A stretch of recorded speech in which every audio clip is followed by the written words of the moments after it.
तो अगर आप दिल्ली से केदारनाथ जा रहे हैं तो ये वीडियो बिल्कुल स्किप मत करना, क्योंकि 5 मिनट में मैं आपको दूंगा proper guide how to travel from Delhi to Kedarnath. इस वीडियो में मैं आगे आपको बताऊंगा दिल्ली से केदारनाथ तक का रूट, डिस्टेंस, जो आपका एक्सपेंस आने वाला है और जो रोड की कंडीशन है वहाँ की कैसी है और जो आपकी ट्रैकिंग है उसके बारे में आपको पूरी इन्फॉर्मेशन दूंगा। वहाँ जाने से पहले आपको एक जरूरी रजिस्ट्रेशन कराना पड़ता है, वो मैं इस वीडियो के एंड में आपको बता दूंगा। तो जो हमारा मेनली रूट शुरू होता है वो होता है दिल्ली से। आप ऑल ओवर इंडिया कहीं से भी आ रहे हो, आपको पहले मेनली दिल्ली आना पड़ेगा, जहाँ से आपको मिलेगी हरिद्वार या ऋषिकेश के लिए बस। डिपेंड करता है आपको कैसे जाना है, क्योंकि आपके पास कई सारे ऑप्शन होते हैं, जैसे एक बस, टैक्सी, अपनी सेल्फ कार और ट्रेन से भी जा सकते हो। बट ट्रेन जो है पूरा डिस्टेंस कवर नहीं करती, वो half of the distance cover करेगी। तो मेनली इस वीडियो में आपको जितने भी रूट है मैं उनके सबके एक्सपेंस बता दूंगा, आपको कितने पड़ने वाले हैं वो एट द एंड वीडियो में आपको मैं बताऊंगा। दिल्ली से मेनली जो है आपको बस या ट्रेन मिलेगी हरिद्वार या ऋषिकेश के लिए, क्योंकि कोई भी जो है डायरेक्ट बस नहीं जाती केदारनाथ। अगर जाती भी है तो स्लीपर वोल्वो जाती है, जो काफी ज्यादा आपको चार्ज करती है। अभी जो रेट चला है वो 3000 से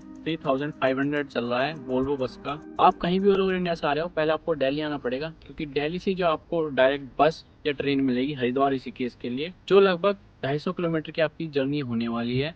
तो दिल्ली से आपने बस पकड़ी, आप पहुंच गए ऋषिकेश। पहले आप ऋषिकेश में भी कई जगह ट्रैवल कर सकते हो, एक्सप्लोर कर सकते हो ऋषिकेश के बाद आप वहां से बस पकड़ोगे बस स्टैंड से सोनप्रयाग के लिए। उससे पहले पड़ेगा देवप्रयाग, जहाँ पे दो नदी का संगम होता है जो बनाते हैं गंगा माँ। अलकनंदा और भागीरथी संगम करके जो है गंगा माँ को फॉर्म करती है वहाँ पे, जो पड़ता है 75 किलोमीटर आगे ऋषिकेश से। उसके बाद जो नेक्स्ट स्टॉप आता है वो होता है श्रीनगर। श्रीनगर एक बहुत बड़ा सिटी है जहाँ पे आप इजीली होटल्स वगैरह ले सकते हो, जो बहुत ही चीप प्राइस पे भी आपको वहाँ पे 800 से 1000 में आपको 3 स्टार 4 स्टार होटल इजीली मिल जाएगा। उसके बाद आता है रुद्रप्रयाग, जो है एक और संगम देवप्रयाग के बाद, जहाँ पे दो नदी का संगम फिर से होता है, जो है अलकनंदा और मंदाकिनी, जो एक साथ मिलके अलकनंदा बनाते हैं। तो रुद्रप्रयाग से लेके देवप्रयाग तक जो रास्ता आपने कवर करा, उसमें आपके साथ साथ एक नदी चली थी, तो जो नदी आपके साथ चली है उसका नाम अलकनंदा है। अब आप पहुंच चुके हैं रुद्रप्रयाग। रुद्रप्रयाग से आपको पहुंचना है गुप्त काशी। ये बहुत ही पुराने टाइम की ये सिटी है जो वहाँ पे सिचुएटेड है। जो रास्ते हैं मेनली यहीं पे आपको थोड़े बहुत खराब मिल सकते हैं, क्योंकि लैंडस्लाइड वगैरह यहाँ होने के चांसेस बहुत ज्यादा रहते हैं। तो अगर आप अपनी कार या बाइक से जा रहे हैं तो मेनली थोड़ी सी आपको वहाँ पे इशूज देखने के लिए मिल सकते हैं। इसके बाद आप पहुंच जाते हो सोनप्रयाग। सोनप्रयाग में मेनली जितनी भी आपकी प्राइवेट वाहन है, चाहे आप कार से जाओ, बस से जाओ या अपनी बाइक से जाओ, जो आपके प्राइवेट वाहन होंगे उनके लिए तो आपको पार्किंग मिल जाएगी पर हावर के हिसाब से। लेकिन अगर आप बस से जा रहे हो तो बस भी जो है आपको सोनप्रयाग पे छोड़ देगी। वहां से जो है हमें जाना पड़ता है गौरीकुंड ट्रैक के लिए, क्योंकि जो ट्रैकिंग स्टार्ट होती है वो होती है गौरीकुंड से। तो गौरीकुंड जाने के दो रास्ते हैं, एक तो आप पैदल जा सकते हो अगर आपकी इच्छा है, और दूसरा रास्ता है शेयर टैक्सी, जो वहाँ पे प्राइवेट शेयर टैक्सी चलती है सोनप्रयाग से लेके गौरीकुंड तक। उस शेयर टैक्सी में आप 9 से 10 इंसान होंगे और आपको एक साथ गौरीकुंड छोड़ देगी, जहाँ से जो है हमारा ट्रैक स्टार्ट होता है। तो अब तक जो टोटल डिस्टेंस रहा है वो रहा है आपका 450 किलोमीटर के आसपास, और इसके बाद 16 किलोमीटर का एक ट्रैक और है, गौरीकुंड से स्टार्ट होगा केदारनाथ धाम के लिए, टोटल 16 किलोमीटर का ट्रैक। और जिस रजिस्ट्रेशन की मैं बात कर रहा था वो है आपका केदारनाथ का 4 धाम यात्रा रजिस्ट्रेशन। अगर आप किसी भी 4 धाम में जा रहे हो तो आपका रजिस्ट्रेशन बिल्कुल जरूर कराना पड़ेगा। तो आप जब सोनप्रयाग पहुंचोगे, सोनप्रयाग में आपको जो रजिस्ट्रेशन है वो आप अपना चेक कराना पड़ेगा। उसी के बाद जो है आपको आगे वो परमिशन देते हैं गौरीकुंड जाने की। रजिस्ट्रेशन कराना बिल्कुल मत भूलना जाने से पहले। वो आप इजीली कर सकते हो किसी भी ब्राउजर पे जाके, उत्तराखंड टूरिज्म करके साइट है, वहाँ पे आप आराम से रजिस्ट्रेशन करा सकते हो, या आप डाल सकते हो 4 धाम यात्रा रजिस्ट्रेशन, डायरेक्टली आपको लिंक मिल जाएगा और पोर्टल पे जाके आप रजिस्ट्रेशन करा सकते हो। और मैं लिंक भी डाल दूंगा डिस्क्रिप्शन में, वहाँ से भी आप इजीली जो है अपना रजिस्ट्रेशन करा सकते हो, या किसी साइबर कैफे वाले को जाके 50-100 रुपए देना, वो आराम से आपका रजिस्ट्रेशन करके दे देगा। तो हम पहुंच चुके थे गौरीकुंड।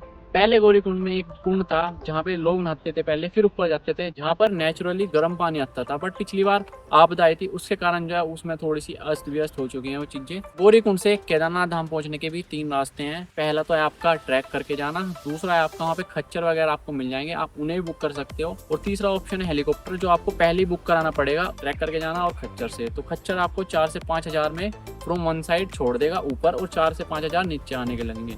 और दूसरा ऑप्शन जो है ट्रैकिंग, उसमें आपको सबसे पहले तो थोड़ा इजी लेवल पे ट्रैक करना है, उसके बाद जो है ट्रैकिंग का लेवल थोड़ा थोड़ा बढ़ता रहता है। बट जितना आप आगे चलोगे आपको उतनी ही संतुष्टि मिलती रहेगी। जैसे ही आपको केदार बाबा के पीछे बर्फ से ढके पहाड़ दिखेंगे, जितनी भी आपकी थकान है वो सब दूर हो जाएगी, और उसके बाद आप घोड़े की रफ्तार से ट्रैक करोगे। तो मेनली जब आप 16 किलोमीटर की मेहनत से ट्रैक कर लोगे तो आप पहुंच जाओगे केदारनाथ। तो एक कहानी की ये मान्यता है, जब महाभारत काल में जब पांडवों ने अपने ही लोगों को मार के पाप इतना सारा ले लिया था, तो उन्होंने महादेव से क्षमा मांगी थी ताकि वे स्वर्ग में जा सके। तो वो महादेव को ढूंढ रहे थे, तो जो महादेव हैं वो केदार घाटी में जाकर छुप गए थे एक बैल के रूप में। जब पांडव वहां पहुंचे उन्होंने अंदाजा लगाया था कि शिवजी महाराज कौन से हैं। तो जैसे ही पांडव उनकी तरफ भागे तो जो शिवजी महाराज है वो धीरे धीरे धरती में समाने लगे, और जब वो धरती में समाने लगे तो पांडव ने उन्हें छुआ तो वहाँ केदार घाटी में जो है उनकी पीठ, बैल की पीठ थी, उसका ही स्वरूप आपको शिवलिंग वहाँ देखने के लिए मिलेगा। और उसकी भी आरती का टाइम होता है सुबह 6 से 7 और शाम को भी 6 से 7 जो आपको आरती देखने के लिए केदारनाथ में मिल जाएगी। तो ये तो हो गया रोड डिस्टेंस वगैरह। अब मेनली बात करते हैं खर्चों की, क्या क्या इसमें आपके एक्सपेंस आने वाले हैं। अगर आप दिल्ली से हरिद्वार जा रहे हो तो आपका बस का एक्सपेंस आएगा 300 से लेके 800 तक का, डिपेंड करता है आप किस टाइप की जो है बस चूज करते हो। फिर बारी है जो है बस नंबर 2 की, जो आपकी जाएगी हरिद्वार या ऋषिकेश से लेके सोनप्रयाग तक। इसके टोटल एक्सपेंस रहेगा आपका 400 से लेके 900 रुपए, डिपेंड करता है आप वहाँ पे कौन सी बस जो है चूज कर रहे हो। उसके बाद आप पहुंच के सोनप्रयाग होटल भी रह सकते हो रेस्ट के लिए, क्योंकि काफी इंसान थक जाता है, जो आपको 800 से 1000 रुपए में मिनिमम मिल जाएगा। वहाँ पे आपको धर्मशाला भी मिल जाएंगी और डोम्स और बेड वगैरह भी मिल जाएंगे, जो आपको सेपरेट 200 से 400 रुपए में मिल जाएंगे, जिसमें आपको बेड मिलेगा। तो अगर आप बस ट्रैवल करते हो बस से तो 800 से लेके 1000 रुपए आप मान लीजिए, क्योंकि वहाँ टैक्सी के चार्जेस भी लगेंगे सोनप्रयाग से गौरीकुंड के लिए।